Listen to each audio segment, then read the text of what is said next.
Ихт 17 хэмийн хүүтэн байх бол өдөртөө 3 хэмийн хүүтэн байж нэм гарагт шөндөө 12 хэмийн хүүтэн за өдөртөө 3 хэмийн дулаан байж 7 хоногийн сүүлээр буцаад дулаарах юм байна шүү. Тэр өнөөдөр бас цастай өглөө байна тий. Өнөөдөр тийм ээ. Гарч нэг хөнгөн нэмгэн цас одоо дэвссэн байна тий. За дэлхийд өнөөдөр нэвтрүүлгээр энэ 3 сарын 26-нд ямар тэмдэглэлт баяр болж байгаа тухай ярив. Өнөөдөр дэлхийн математикчдын өдөр гэдэг өдөр тохиож байгаа юм байна. За дэлхийн хэмжээний. За тэгэд нийл ягаан өдөр гэдэг бас өдөр болж байгаа. Энэ нийл ягаан өдөр гэдэг нь эпилепси буюу татах өвчин гэж байдаг. Тэр эпилепси өвчний өнгөний басны асуудалтай өвчний эпилепси өвчний ач холбогдлыг ойлгуулах хүргэх зорилготой юм өвчин юм байна. За мөн сайхан үсний өдөр гэж үсний өдөр гэж зохиод болж байгаа юм байна. За олон улсын юуны дата төвийнхний өдөр гэдэг юм өдөр болж байгаа юм. Тэгэд надаа олон улсын дата төв гэдэг нь их сонирхолтой санагдлаа л да. Жимба хамгийн сүүлд хизээ CD шарсан бай. Нөгөө бор нэг CD бичдэг байсан тий. Ямар ч байсан нэрөө 7 ойлоо нэг тийм програм дээр бичдэг байсан санагдаж байна. Одоо тэр баг 20 жилийн өмнө хаа. Дуу ч юм уу нэг магадгүй арай сүүл бас нэг машинд дуртай дуугаа сонсох гээд 10 тийм үү 20 жилийн өмнө хаа. Одоо юу хүүхдүүдэд бас CD шарна гэвэл бас мэдгүй хүмүүс олон байгаа ах. Чи юм юм шарж идэх гээд байна. Юу идэх гээд байна. Эсвэл хард дискнээс файлуудаа хуулж ирсэн үү? Тэр бол байнга шүү. Байнга одоо ч гэсэн хуулсаар байгаа. Одоо л яг илүү нөө зөөврийн хард руугаа. Зөөврийн хард руу. Гэтэл бас зөөврийн хард ч гэсэн хуулсаар байгаа юм байна шүү дээ. За ингээд харахаар тэр үед бол мэдээлэл ийшээ тийшээ зөөхөд бол өргөлж одоо нэг CD ч юм уу floppy disk гэл үе үед нэг floppy бол бүр бас удаж штэ тий. Одоо 1.4 мегабайт гэдэг лөө. 1.4 тий. За тэгээд гих мэтчлэн үеийн үед л ийм одоо мэдээллийг цуглуулах ийшээ тийшээ зөөхөд ашигладаг гэсэн. Энэ үзэгдэл улам багасаад байгаа. Энэ үзэгдэл за би одоо жишээ нь Microsoft Excel Word бол бүр ашиглах байлцсан. Дандаа cloud дээр одоо Google Docs-ыг ашигладаг болсон. За ингээд ашиглах байлаад 10 жил болж байгаа. Тэгээд 10 жилийн өмнөх файл руугаа одоо 10 жилийн өмнөөс ашиглаж ирсэн файлаараа би ийшээ тийшээ зөөх ямар ч шаардлагагүй болсон. Тэгэл миний файлууд одоо ингээд яг гой хадгалал байж идэг. Google дээр бол хадгалаад байж идэг. Энэ нь бол надад бас супер санагдаад байгаа юм. Тэгээд одоо хэрвээ CD зөөгөө хардсан файлуудаа хуулсаар л байсан бол файлуудаа хуулбал бөөн ажил штэ тий. За тэгээд одоо жишээ нь иргэний өмнөхөө би SQL нөгөө хэрэгтэй бичиг баримтуудаа сканертаар cloud дээр хадгалцдаг. Дэлхийн хаан жасан тэндээсээ ороод мэдээлэлээ харцдаг ч юм уу. Гэх мэтчлэн би ингээл ашигладаг болол иймэрхүү байдлаар хүмүүс ингээл амьдрал нь өөрчлөгдөж байгаа л да. Бас нэг супер үйлчлэг байна. Google Photos ашиглаж үзчихсэн үстэй. Тэгэл яах вэ? Ер нь яг заримдаа бүр би яг нэг хэсэг зогсоосон л ягаад гэвэл нөгөө бүх одоо зураг ингээл дараа л зарим хэрэггүй зурнууд орчоод тахын дараа нь цэвэрлэх гэж жоохон төвтэй. Дүүрч бүгд тий. За энэ ч одоо зургуудыг хадгалахаас гадна утсан алга болгоцсон ч гэсэн таны одоо зургийг хадгалаад байж идэг. Тэр байтугай бүр ингээд дотроо байгаа мэдээллүүд хүмүүсийн царайг таниад ангилчдаг юм бэлээ. Тэгэнгүүтээ бүр ингээд би жишээ нь охиныхоо 2 настай үеийн зургийг хармаар байвал зүгээр Google Photos руу ороод оролцдог тий. Гэх мэтчлэн одоо энэ cloud технологи хөгжснөөр аль нэг одоо компьютерс бол гар утснаас файлуудыг ийш тийш зөөх шаардлагагүй болсон ерөөсөл цэвэр хэрэгжүүлээ. Одоо би жишээ нь өнөөдрийн ажиллаа ч гэсэн ийшээ тийшээ бэлтгэхдээ одоо өөр газар очиод өөр хотод байж байгаад ч өргөжлүүлээд хийхэд надад ямар ч асуудалгүйгээр хийгээд явдаг. Ийм одоо сайхан боломжийг cloud технологи олгож байгаа. За cloud буюу үүлэн гэдэг л үүлэн технологи гэж нэрлэж байгаа. Тэгэхээр энэ технологийн санаа нь бол хэрэглэгч хүчтэй компьютер багтаамжтай хард дисктэй байх шаардлагагүй. Зөвхөн хурдан интернет байхад л бусад бүх тооцоолох, боловсруулах, хадгалах ажлыг асар хүчтэй дата төвөд гүйцэтгэж байгаа гэсэн. Одоо тэнд илүү хүчтэй компьютер байгаа, нэг том хүчтэй компьютер байгаа. Тэрний миний ажлыг, миний файлыг тэнд хадгалаад байгаа гэсэн. Тэр хадгалаад байгаа газруудыг дата төв гэж нэрлэж байгаа. Тэгээд нэрэл бидэнд их компьютер хэр их мөнгө зарцуулдаг вүлээ. Тэрийг хэр их ашигладаг вүлээ. Тэгэл ихэнхдээ л баг байлгаж тарж байгаа. Энийний оронд ингээд нэг хүчтэй компьютер дундаа байгаад хүмүүс тэрийг дундаа ингээд ашиглаад байвал хамаагүй үр ашигтай. Энэ одоо зохион байгуулалт дэлхийд даяараа ингээд явж байгаа тийм. Тэгээ одоо утас компьютер яг бүгднгээс нэг дор хандна гэдэг тэр бас их давуу тал байгаа. Тэгээ хийжсэн зүйлээ бид нар ч одоо нэг газар хичээлөө миний тэр файлыг явуулаад өгөөч. Өмнө нь бол флашаар зөөн USB-ийн хуулна ингээл асуудлууд гардаг байсан бол одоо дуртай газараас айлч их сурвалжаас ороод тий шууд үргэлжлүүлээд ажиллах ийм боломжийг бол олгоод байдаг. Бас нэг сонирхолтой төсөл нь надад хувьд их сонирхолтой Google Stadia гэдэг одоо төсөл байдаг юм. За энэ бол супер зурагтай компьютер тоглоом дуулахын тулд хэдэн мянган долларын үнэтэй компьютер ухсрах шаардлагагүй. Тэр $20 одоо гар юм уу төхөөрөмж аваад тэргээр дамжуулаад маш чадвар өндөр нэвтрэлтэй сайн компьютерийг интернетээр дамжуулаад тоглож болно гэсэн. Тэрийг бол бистэ мэдээгүй юм. Тэр одоо ингээд тэнд хамаг процессуудын тийм өндөр одоо нөгөө график карт дээр шаардахгүйгээр тэнд надад зургийг ингээд шидэж өгөөд эндээс би удирдлагаараа өндөр хурдны интернет ашиглаад тоглождаг юм санаа. Гэхдээ Stadia бол яг хөө тийм амжилттай төсөл болоогүй ч гэсэн гол шалтгаан нь бол интернетийн хурдны хүртээмж яг дэлхийд даяар бүрэн болж амжаагүй байна. Хүрч амжаагүй. Гэхдээ одоо ч Starlink буюу одоо нөө сансрын интернет технологи хөгжиж байгаа. Ингэснээр тун удахгүй ямар ч хоцролтгүй 1 гигабитийн хурд гэдэг бол асуудалгүй болж байгаа. Энэ цагт бол эргээд одоо тийм хүчтэй компьютер байх шаардлагагүй. Ерөөсөө бүх асуудлыг, бүх тооцооллыг дата төвийн хийдэг болно гэсэн. За одоо яг одоо манай Чимбагийн гэдэг рендер хийх ч юм уу квант компьютераар бүр ингээ маш өндөр тооны сэтгэшгүй тооны тоон боловсруулалт хийхэд хүчтэй компьютер шаардлагагүй. Дандаа дата төвүүд энийг хийдэг болох нь. За энийг бол cloud технологи гэж байгаа. Энэ бол ялтчгүй ирээдүй. Харин cloud технологи хөгжихээр дата төвүүд байгуулагдаад олшоод явж байгаа. Тэгээд дата төвийн инженерүүд нь ирээдүйн ажлыг одоо хөгжлийг барьж бүтээж байгаа мэргэжилтнүүд юм байна. Тэгэхээр өнөөдөр дата төвийнхний өдрөн тохиож байгаа юм байна. Би нэг зүгээр мэдэхгүй нэг юу асууч л да. Нэг хэсэг нэг биткойн гараал одоо яг тэрийг нөгөө олборлох гэж яриад байлуу тийм. Монголд бас тийм юунуудын төвүүдийг байгуулъя гэдэг нэг тиймэрхүү зүйл нэлээд эрчимтэй яригдчихэж байгаа. Одоо жоохон хамжчих шиг болоо. Тэр төвүүд нь яг иймэрхүү дата төв гэж ойлгол зүг үү? Эсвэл яг биткойных бол дата төв гэж яг одоо сонгодог утгаар бидний ойлгоод дата төв бол биш л те. Биткойн бол яг одоо олон график картуудыг цуглуулад тэр нөгөө боловсруулалтыг хийж байгаа тийм ажил. За нэгэн төрлийн маш жижиг хэмжээний дата төв гэж үзэж болох юм. Гэхдээ одоо бидний яриад дата төв бол Монгол нэг дата төвтэй сая болсон тийм. За одоо маш том одоо интернет технологийн компаниуд Unitel ч юм уу Mobicom өөрсдөө гэсэн бас ингээд дата төв жижиг дата төвтэй. Ийм дата төвүүд л ер нь яванд их олшроод явна гэж үзэж байгаа тийм. За тэгэд дата төвүүд улам их олшрох төлөвтэй байгаа юм байна. Одоогоор. Учир нь интернет хэрэглэгчдийн тоо улам их өсөж байна. За 2024 онд 18.8 тэрбум интернет хэрэглэгчсэн байна. За 2030 он гэхэд 40 тэрбум болох юм байна. За юу болоод байна? Дэлхийд 8 тэрбум хүнтэй байд. Ягаад ийм олон одоо интернет хэрэглэгч нэмэгдээд байгаа юм гэсэн чинь интернетийн ирээдүйн хүмүүс биш юм байна. За одоо манайх жишээ нь 5 одоо гам бүл тавуулаа л да. Тэгээ гэртээ тавуулаа уцтай. 3 компьютертай 1 зурагттай. Ингээд манай хам бол 5 мөртлөө 9 интернет хэрэглэгчтэй гэсэн.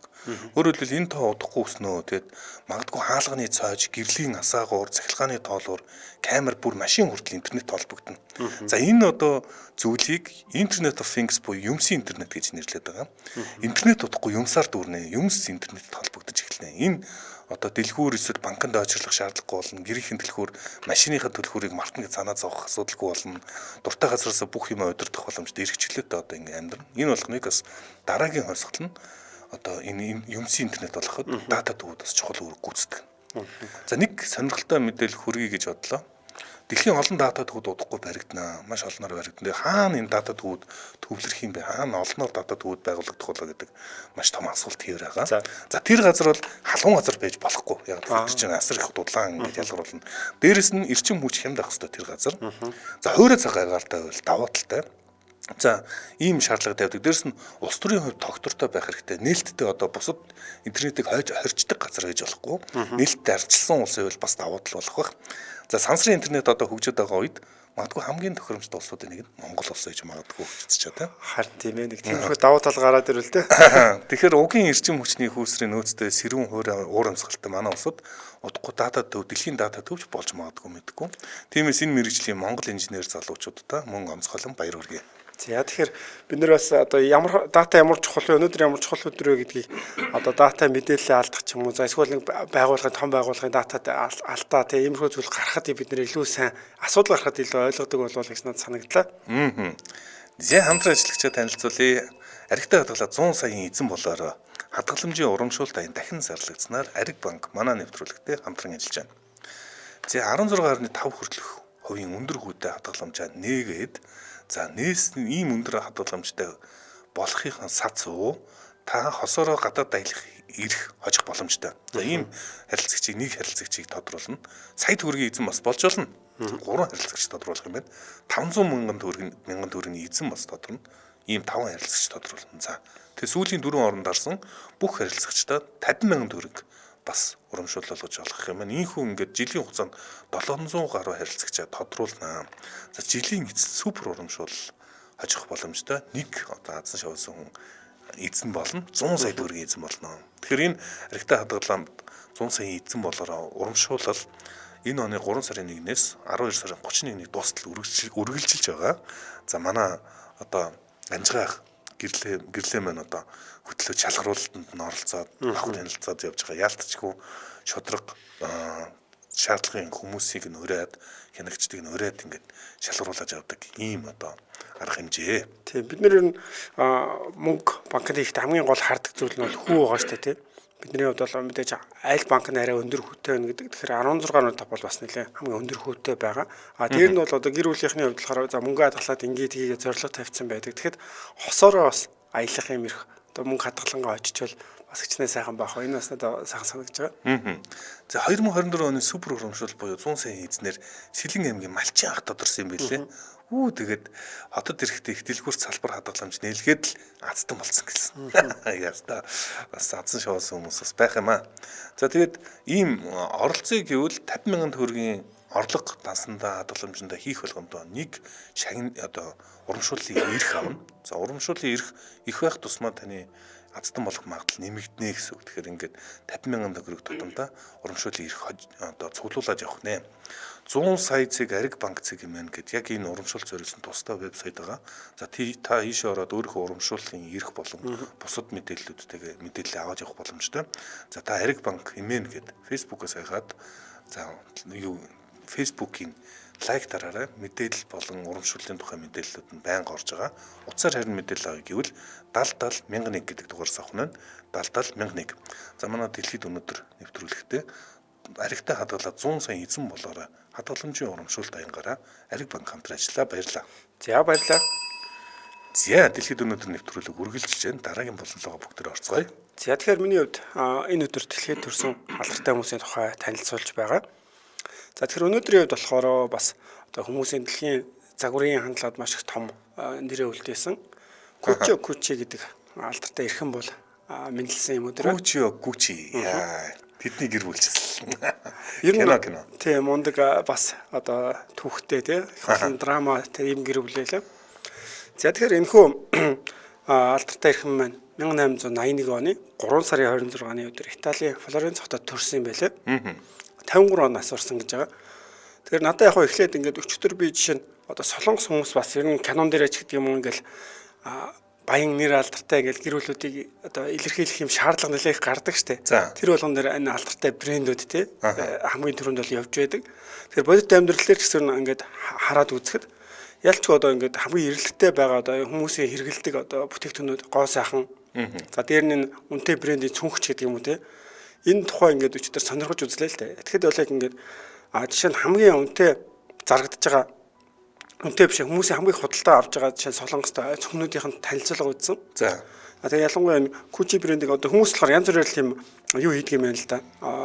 Өөрөөсөө тийм амар хэлбэр байх байдлаар аль одоо брендийн сонгуул илүү зүгээрээ гэдэг жишээ. Тэгээ би үүний хувьд баг зэрэг сонирхсан чинь Кучиг юм 10 юм ингээд хамгийн өнгөрсөн онд борлуулалттай байсан цөмнүүдийг танилцуулсан байсан.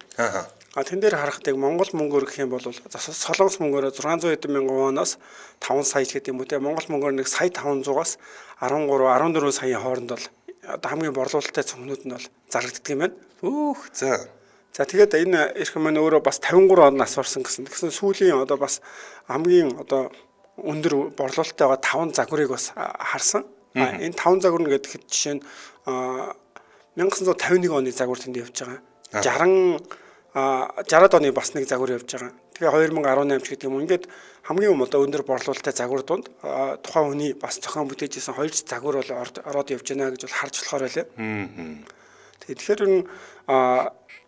бидний хувьд бол яалтчгүй нэг одоо юу гэдгийг за санхүүгээ шийдийгээл зарим хүмүүс мэдээ санхүүгээ боломжтой болоод ирэхээр дуртай брэндээ барь инженер төрийн баталгаач гэдэг юм уу нэг иймэрхүү эмзэг хэрэглээ байгаад байна шүү дээ тий.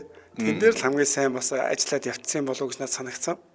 За Gucci бол мэдээж хэрэг тансаг хэрэглээний зах зээлийн маш том брэнд тий.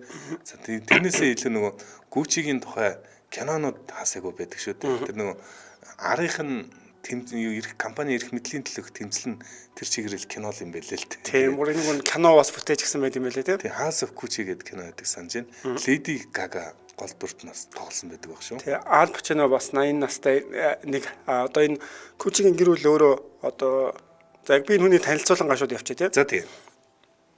За тэгэхээр энэ үний хувьд болохоор түрүү хэлсэн Итали төрсэн гэж байгаа. Тэгээд залуу насндаа болохоор Англи руу ирээд одоо зочд бодол Savoy гэдэг энэ болохоор нэлээд бас алдартай одууд их ордог үйлчлүүлдэг ийм зочд бодол байсан байлээ л дээ. Энд болохоор янз бүрийн бас ажил хийгээд одоо энгийн одоо зүгээр залуугийн хувьд тийм ажил хийж явахдаа тэр алдартай хүмүүс ямархуу бас аяллийн цүнх авч ирж байна. Тэр цүнхийн зөөлөгч ажил хийж ирсэн байлээ. Дарааны явахаараа дээшлээд бас хэрэглэгчтэй харилцдаг ажлууд хийж ирсэн байлээ. Тэгэхээр ер нь бол тэр их өөрийнх нь анхаарлыг татдаг байсан байлээ л да. Энэ ямархуу цүнхтэй явж, энэ ямар цүнхтэй явж ингээд. Тэгэхээр энэ болгоныг ингэж судалж санаа авч жагаад ер нь бол өөрөө бас эргээд одоо төрсөн хоттоо очихдоо ийм цүнхний дэлгүүр бас нээсэн юм байлээ. Тэгээд энэ дэлгүүр нь болохоор ингээд үйл ажиллагаа амжилттай явж байгаад ер нь бол баян хүмүүс бас дэлгүүрээс гадна одоо чинь морь ун хобби байдаг штэ. Тэнгүүд морины хэрэглүүдийг бас одоо зохион бүтээгээд за тэрийг бас худалдаалаад тэгээд ер нь энэ бүтээгдэхүүнүүд нь бас амжилттай хүмүүст бол хурж эхэлсэн нэр тараад брэнд нь бол амжилттай хүмүүст бол танигдсан юм байна.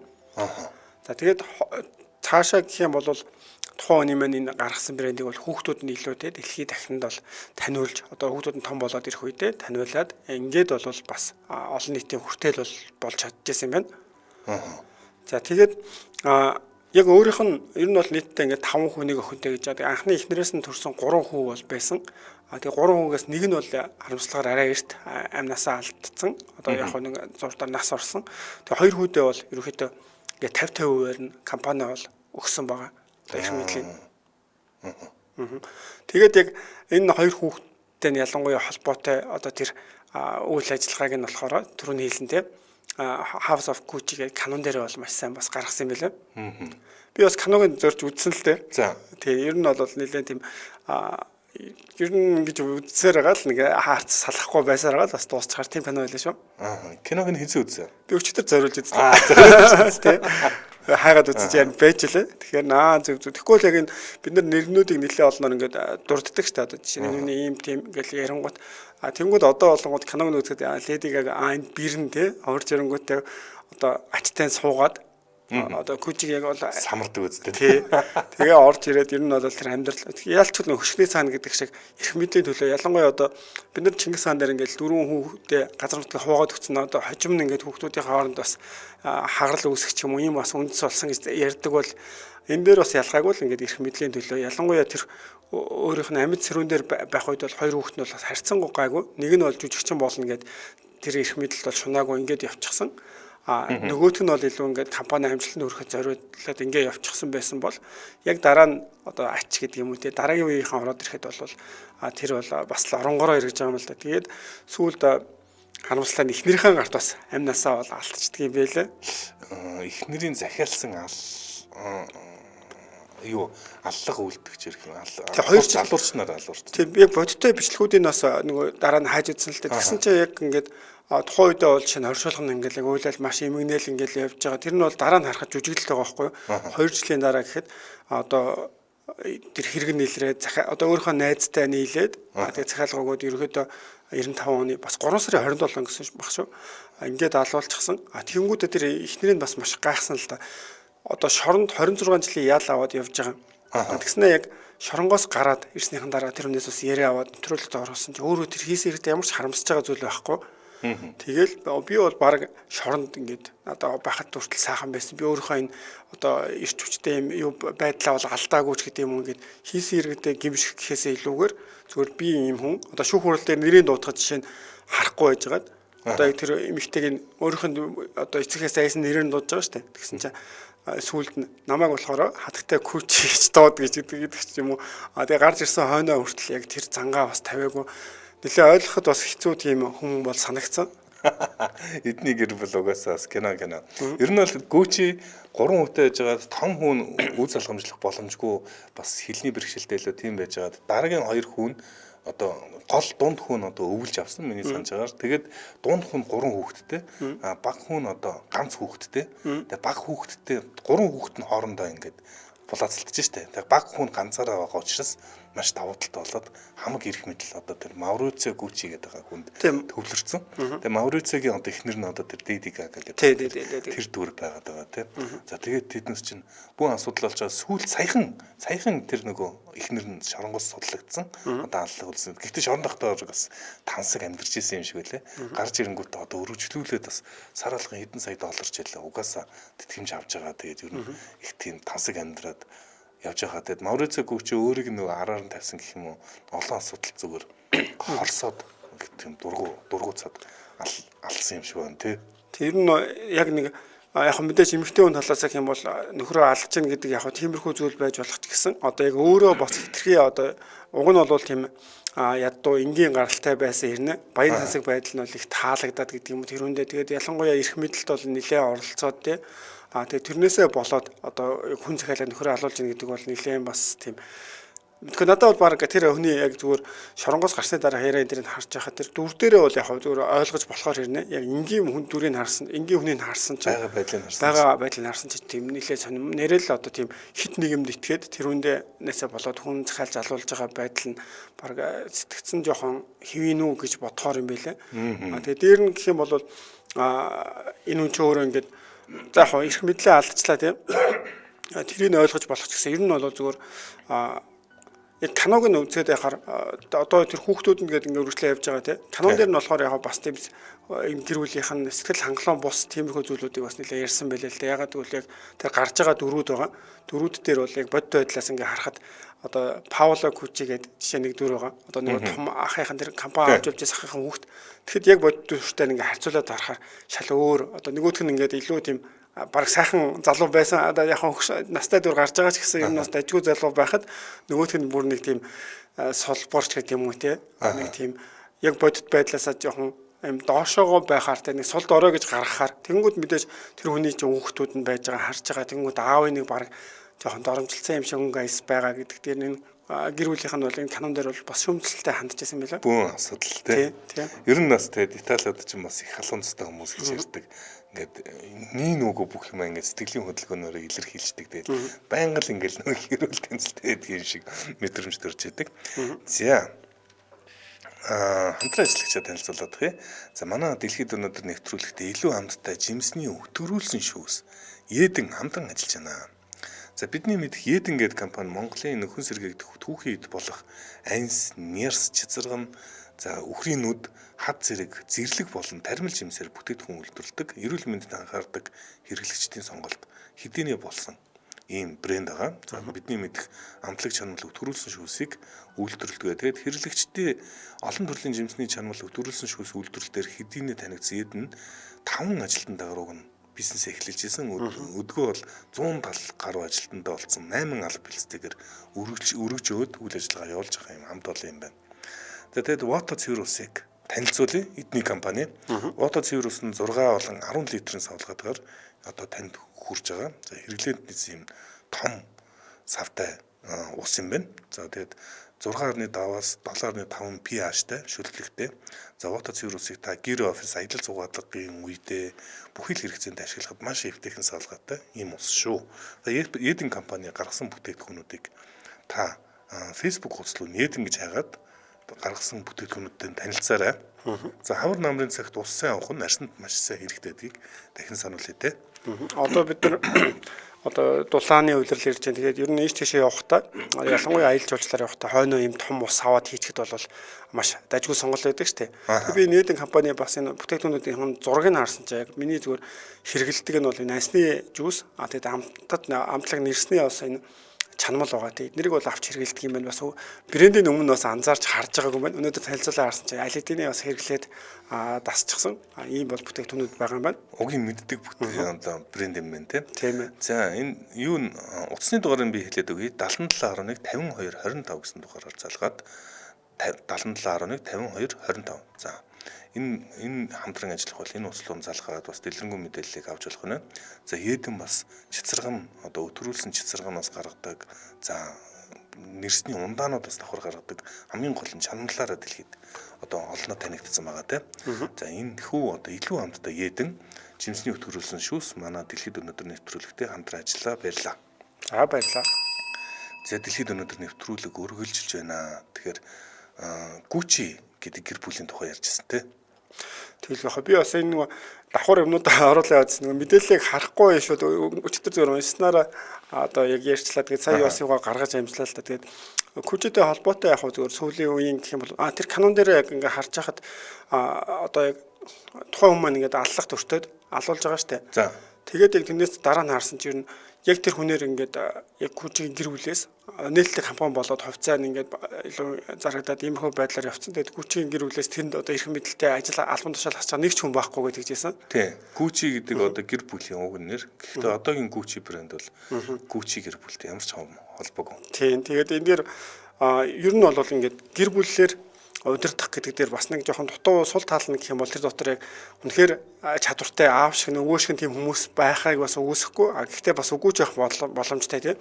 Ялангуяа 3 дахь үеийнхнээс бүр хэцүү болчдөг гэж байна шүү дээ. Тэгээд эдний компани дээр бас 90-ад онд бол тийм Том Форд гэдэг бас алдартай хүнийг бас урьж авчираад одоо яг тэр нээлттэй компани болоод ирэх үеэс амжилтанд бас эргээд хүрсэн зүйл нь одоо тэр хүний бас нөлөө байсан байлээ. Тэгэхэд яг нэг хэсэг бол хуурамч бүтээгдэхүүн их гараад за дээр нь бас загварын одоо мэдрэмжгүй нэг хэсэг гаргасан хэд хуучнаа баримтлсан иймэрхүү зүйлүүдээс болоод нэр хүнд нь бас их унж байгаа тиймэрхүү үеуд бол байсан байлээ. Тэгэхээр дэлхийд дээр бол хамгийн их бас дуураймал одоо энэ бүтээгдэхүүн үйлдвэрлэлэг дээр бол Гүчи бас орж явдаг юм байлээ шүү дээ.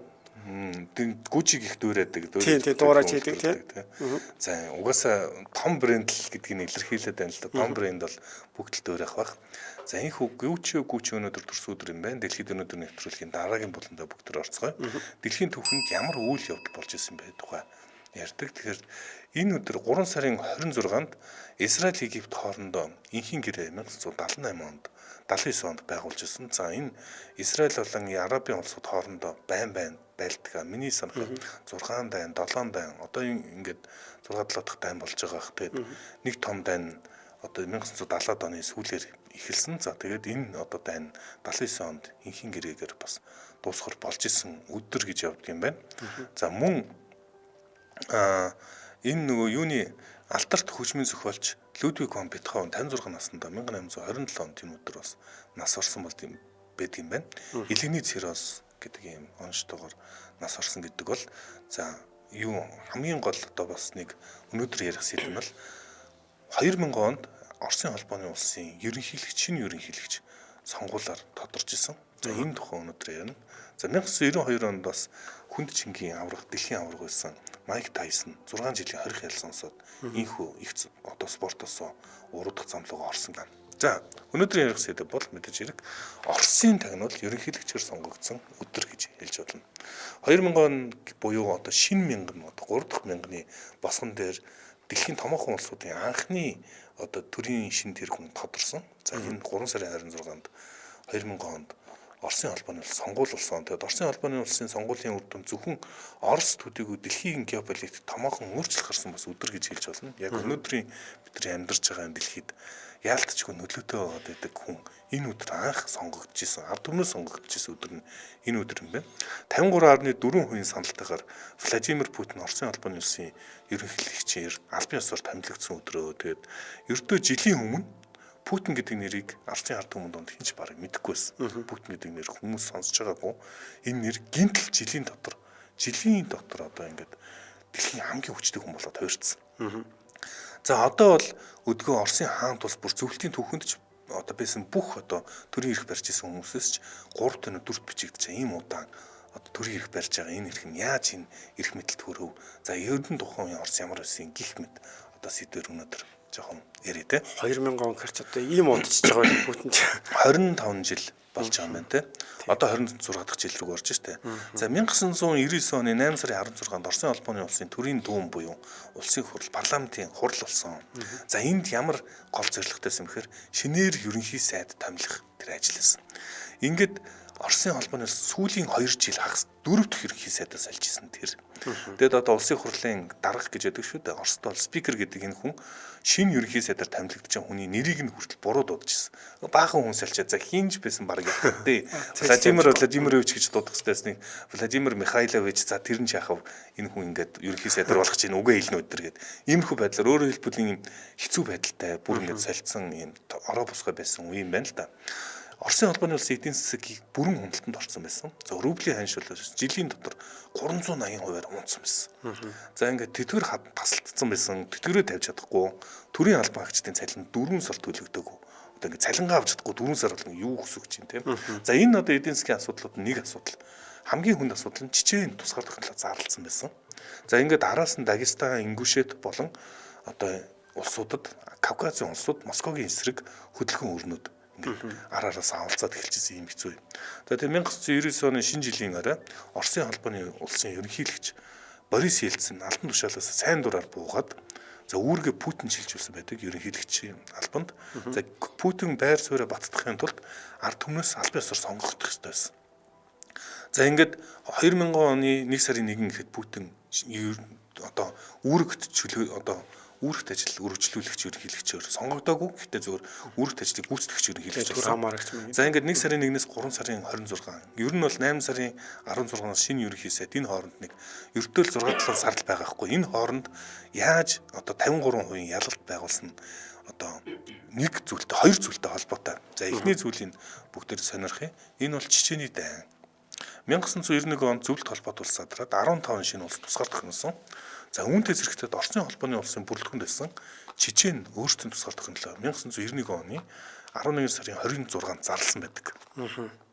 За Чечен бол маш одоо түүхтэй бас Кавказын дайнч тийм одоо үндэстэн. За ингээд Москва Чечений тусгаар тохиолдлыг хүлээн зөвшөөрөөгүй. Тэгээд ийхүү одоо Чечений 1-р дайн эхэлсэн.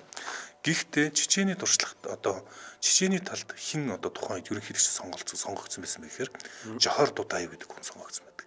За Жохор Дудаев гэдэг бол зөвлөлт холбоот улсын одоо бүр том зөвлөлт холбоот улсын нисэх хүчний генерал гэсэн хүн. Өөрөөр цэргийн маш том удирдагч гэсэн үг. Жохор Дудаев ийхүү 91 онд манай улс тусгаар технологи зарласан. Тэгээд зөвлөлттэй дайн зарлаад Чечений 1-р дайн эхэлсэн ба Чечений 1-р дайнд чеченүүд ялж чадсан гэх юм уу? Өөрсдөө тусгаар технологи де-факто тусгаар технологи олсон 1996 онд. За ингээд Чечен Кавказын олон үндэстний нэг ийхүү тусгаар технологид болдгийм байна гэдээ одоо тэнд чинь Кавказд олон үндэстэн байгаа. Ингээд нэгэн тусгаар технологи болдгийм байна гэд хурш олон улсуудад тусгаар технологийн хөдөлгөөн өрнүүлээд Орос дараагийн задрал эхэлсэн гэж үздэг. Кавказын олон улс араасаа ингээд тусгаар технологи зарлаад задрал явагдаж гэсэн яг ийм үед. За ийхүү ерөнхий сайд Путин ердөө 1 сая хүн амтай Чечен бол тухайн үед бол 1 сая хүн амтай байсан. Чечений эсрэг томоохон цэргийн ажиллагааг эхлүүлсэн. За ингээд Оросын холбооны улсын мэдэгдэж байгаа тоогоор бол 80 мянган цэрэг гэж байгаа. За чеченүүдийн мэдэгдэж байгаа бол 400 мянган цэрэг ингээд Оросын талаас оролцсон гэсэн юм тооцоо байдаг. Ямар ч байсан маш том хүчээр жишээлбэл дахин одоо цэрэг оруулаад Чечений 2-р дайныг эхлүүлээд Чечений тусгаарлагчдыг дарж одоо дуусгасан. Тэгэхээр одоо цэргийн хүчээр маш том цэргийн ажиллагаа явуулсан гэж үзэж байна. За ийхүү одоо Оросын дараагийн задралыг зогсоосон. Тэгээд энэ нь бол мэдээж хэрэг Оросын холбооны одоо гол одоо Орос иргэдийн одоо гол ингээд одоо талархлыг хүлээсэн гэх юм уу? Орос задрах жахад ингээд болиулсан явдалт нь гол одоо нэрийг нь дээш гаргасан үйл явдал мөн баг те. За дараагийн эдийн засгийн асуудлыг яаж шийдсэн бэ? Дэлхийн газрын тосны үнэ 1998 оны 11 сард $21 байсан юм байна. За ер нь Оросын холбооны улс тухайн үедээ бас эдийн засгийн хувьд хүндрэлтэй байсан шалтгаан нь нефтийн үнэ үндэсэнтэй холбоотой. Яг тэгэхээр Оросын эдийн засаг чинь гол төлөв нефт болон газ байгалийн хий дээр тулгуурладаг. Тэгээд нефтийн үнэ дэлхийн зах зээл дээр унтсан байсан болоод тэр нөө тэтгэрээд авахгүй олон асуудал байсан. За мэдээж хэрэг нөгөө олигархууд болон авилгалын асуудал бас байсан баг.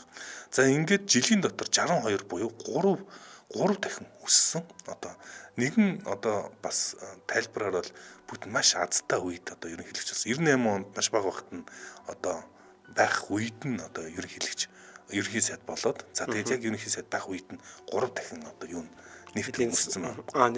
Нефтийн үнэ өссөн. Тэгэхээр эдийн засгийн дорхноо ингээд сэргээд ирсэн гэж бас хэлж болно. За ийхүү үүний хүчинд Оросын холбооны улсын экспорт нэмэгдээд санхүүгийн асуудлаа бас дарж чадсан байдаг. За ингээд тэтгэврээ тавиад за төрийн эрхэнд бас дараа нь гараад олигархуудтайгаа тэнцсэн гих мэтчлэн байдлаар байр суурь зутагдсаар хагаад одоогийн энэ эрх мэдлийн суурь бэхжүүлсэн гэж хэлж болно. Маш богино хугацаанд хоёр том ялалт байгуулж Путиний хувьд ерөнхийлөгчийн сонгуул бараг ойлгомжтой шахуу энэ 3 дахь ялалт байсан. Тэгэхээр энэ одоо 2000 оны 3 сарын 26-нд аль бисаар ард түмнээсээ сонгогдчихсэн өдөр нь юм байна. Бид нар ч одоо жишээ нь Америкийг ч гэсэн ингээд хардаг шүү дээ. Тэгэхээр ч одоо яг энэ 2000-ад оны үеийг ч одоо Буш гэдэг юм уу.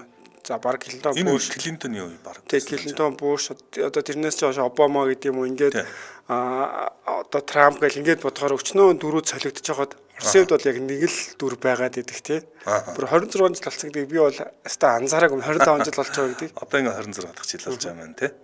За энэ хүн өнөөдрийн манай дэлхийд өнөөдөр нэвтрүүлэх өндөрлөх болсон байна. Манай дэлхийд өнөөдөр нэвтрүүлэхдээ архитай хадгалаад 100 сая хийсэн болохоор хадгаламжийн урамшуул баян дахин зарлагдсанаар хамтран ажиллаа. За мөн илүү хамтдаа жимсний өвтгөрүүлсэн шүүс Едэн хамтран ажиллаа. Сонсогчдоо өргөжлүүлээд радио мэдээгээ хүлээн аваарай. 8 цаг 10 минутаас манай эфир та мэдхүү нэвтрүүлгээр үргэлжлэх болно.